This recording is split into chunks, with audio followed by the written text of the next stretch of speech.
know, I forgot where I was for a minute. Okay.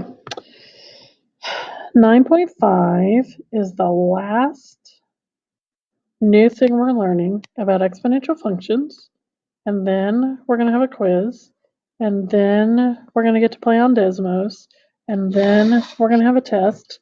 And then we're going to get ready for STAR test. Wow, that's like, and then school's over. Eek. Okay, so characteristics of the exponential function. A is the initial value, starting value, whatever you want to call it. B is the multiplier. So if it's a fraction, it's the same as dividing, but we'll call it multiplying by a fraction.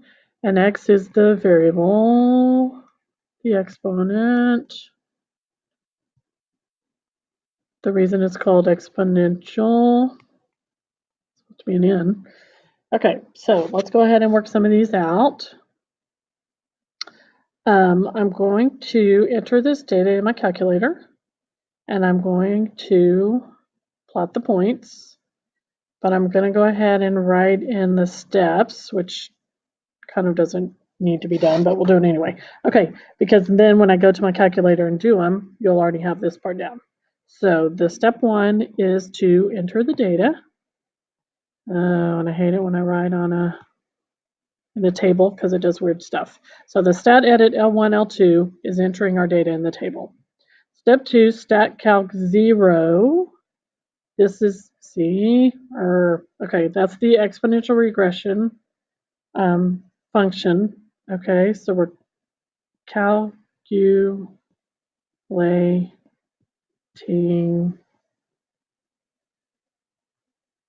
exponential, and then I'm going to go outside and it's going to not do anything, regression.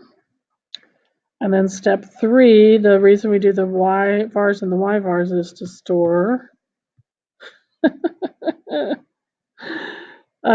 equation, that just is funny, in y equals.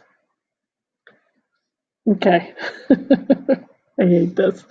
Okay, and then we have the regression equation, which is going to be in the form y equals a times b to the x. Okay, so let's go to our calculator and put in the data for this coffee. All right, so I'm going to have to first clear out everything that was already in there from before. And I'm going to turn my plot on while I'm here because that's where my data is going to be. And I'm going to go to Stat, Edit, and I'm going to go up to the top to clear, enter my data from before. Okay, so my L1 numbers are going to be 0 through 9. So 0. I won't say them all, although I could.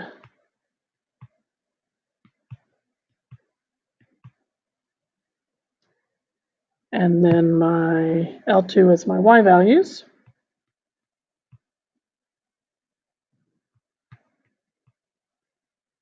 And if this video takes long, it's just this entering data stuff that's going to take long.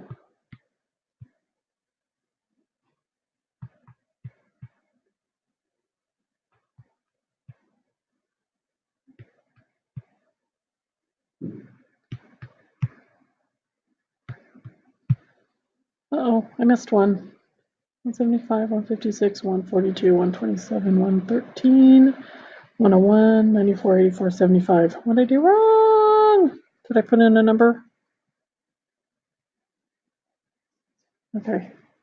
0 is 175, 1 is 156, 3, 127, 4, 113. Oh, because there's no 8. Ha! I forgot about that. I think I can just delete it. There we go. Okay. Yeah. All right. So now we're going to go through our steps. That was step 1. So step 2 is stat. Oh, let's graph them first. So I'm going to do zoom 9. And there's my coffee cooling data. All right. Stat, calc. I'm going to go down to 0. Okay, exponential regression, enter. Then I'm going to go down to store, vars, yvars, enter, enter, enter, enter. So this one looks a little bit different than what we've done so far because you can see y equals a times b, the little hat means exponent, x. A is 170.69 or 7, and b is 0.91. Okay, and then when I graph it, that's my regression equation. I stored it in y equals, so there it is in y equals. I'm going to graph it and see how close it is to my data. Pretty close, not bad. Okay, so let's go back to our worksheet. Okay, so the relationship between time and temperature is temperature decreases. It's a decay, right? As time increases, as time goes by, whatever you want to say. One's increasing and one's decreasing, then you know it's a decay. Okay, so let's go to A. Okay, so when I put this in, A was 170.7, and that's the initial temperature, or the y-intercept.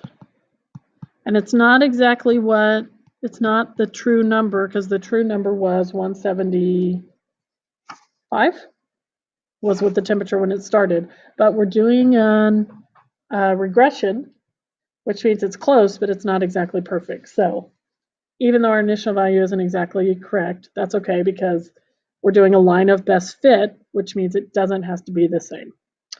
B is 0.91. I was going to put a 0 there, but that just messed it up. Okay, 0.91, and that's our multiplier.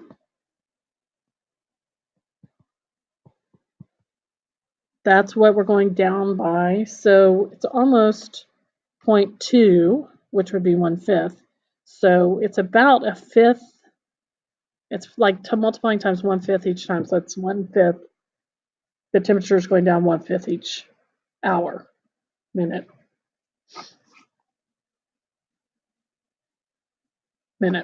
Okay, so that's our A and B. The formula would be the equation, which it didn't ask for, is y equals 170.7 times 0.91 to the x. Okay, so after 10 minutes, I go to my second graph, and I go down to 10, and the temperature is 64.3 degrees Fahrenheit. Okay, so if the coffee's sitting in the kitchen table in a 70-degree room for 20 minutes, could we assume the regression model would accurately predict the temperature of the coffee?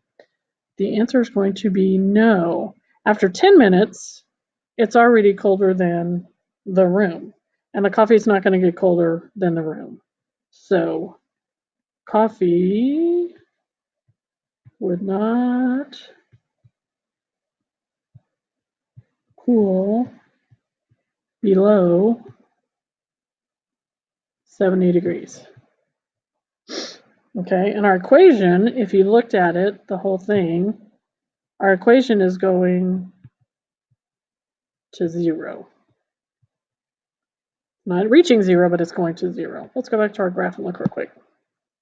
If I did zoom 3 to zoom out a little bit, okay, there's my data, and you'll notice that my equation keeps going all the way down to 0, which is not what the coffee cup's going to do. The coffee cup's going to stop somewhere around, and I can actually put it in. Ooh, look at this. Okay, I can actually put in y equals 70 because 70 is our lowest temperature, right? So if I graph, okay, that would be as far as the coffee could cool down. So our equation doesn't actually match the scenario of the coffee cooling in a room because it's not ever going to get colder than the room. Okay, and then if I go to my second graph, I could go down to 10, and there's where I got my 64.3 degrees, was right there. Okay, so there you have it. Okay, now let's look at the coyote population. I'm going to use my calculator for, I think I'll do 3 and 4, well, I'll do 3 and 4 together, and then we'll come back and fill in our chart. So hopefully that'll make it take quite not so much room. So I'm going to go to y equals, I'm going to clear out my equations. I'm going to go to stat, edit, I'm going to clear out my data.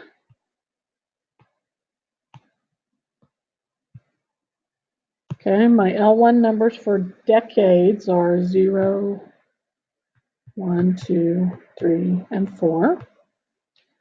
And 15, 26, 41.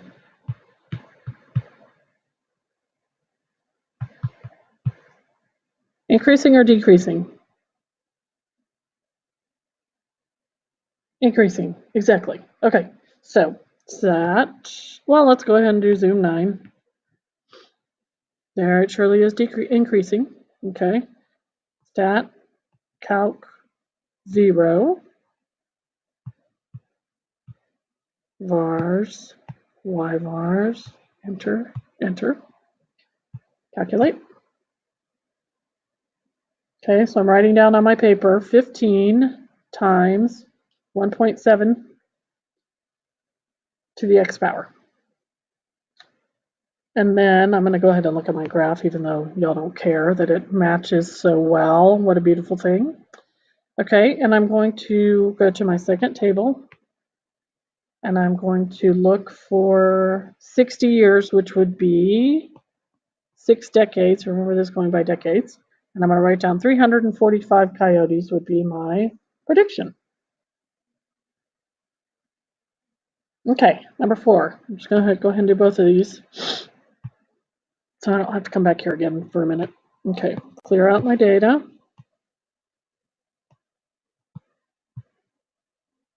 I'm going to go to my y equals and clear out my formula. Stat, edit. Okay, I'm going 0 to 5. I could have left those years in, couldn't I have?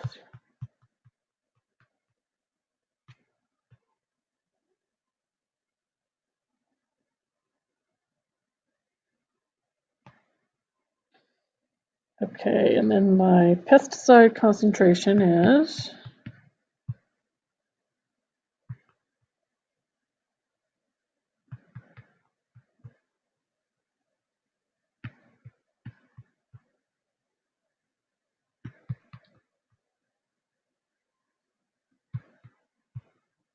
all right. And I'm going to stat calc 0. Not really even worrying. I'm not even going to put this one into my vars, y vars, because once I write down my well, actually, I'm just matching my formula, right?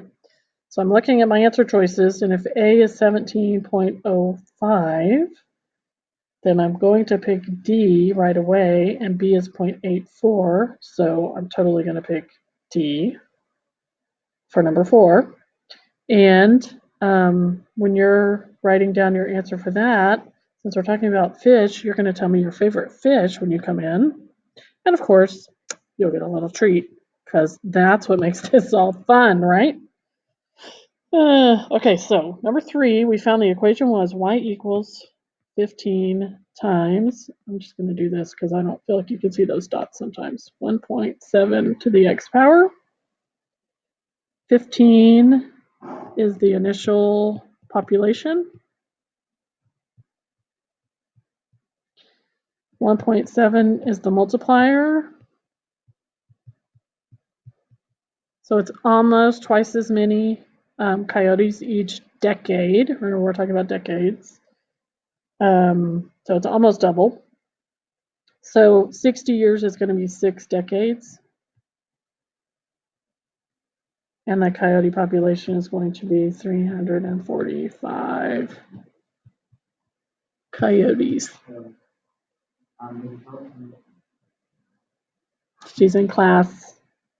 She's in class. Okay, so number 4, we're going to do D because we figured that one out on the calculator, and we found the one that matches. So that's all I'm going to say about that favorite fish. I myself like salmon. You can tell me if you do or don't. Okay, 5 and 6, I'm going to go back to my calculator, do those two together, and then we will be done with this. All right, stat, calc, clear, enter, clear, enter. You could also ask me who walked in my room, because wasn't that awkward that he walked in here and was talking to me, and I didn't want to be rude, so I didn't ignore him. Not even anyone I know. He was coming in looking for me, so. Okay, and 32, 2.25.125. And hopefully you looked at that and went, hey, that looks like a decay for sure. And I'm writing down the formula, and I'm looking for B, and I have to find a value. So, stat, calc, 0. I want to store it to my vars because I'm going to have to look for a prediction. If I don't put it in Y1, I can't find a prediction. So I'm going to write down the formula is 1 times 0.5 to the x, or I might write down 1/2 to the x power. Y equals 1/2 to the x power. B is 1/2. It is, let's look at it, zoom 9. It's a decay. Nice fit. Second graph. When f of x is y, so when y equals 4096. Since it's a decay, I have to go backwards to find 4000. Oh, there it is. 4096 is x equals -12. Back to stat edit for number 6. Hope you got this now, because I'm just zipping on through, aren't I? All right, so now I have 1, 2, 3, 4, and 1.05. I know I don't have to say all these out loud, but I get bored sitting here. Did I tell you I like salmon? Oh, I also like sushi. Just to gross you out while you're sitting there. Your parents are like, why is my child sitting in the room going, ew, when they're supposed to be doing their homework? Because their teacher just said you like sushi. All right, 0. Bars, y bars, enter, enter, enter, enter, enter. Okay, so my equation is y equals 0.70 times 1.50 to the x power. B is 1.5. It is, zoom 9, a growth, a lovely fit. So I can either work out the equation, or I can just go look at my table. So I'm going to go look at my table. I'm looking for x equals 7. Oh no, I have odd numbers not in here. So I'm going to go to 6, and I'm going to do my plus, which changes what I'm counting by. Right now I'm counting by 2s. I'm going to change it to 1.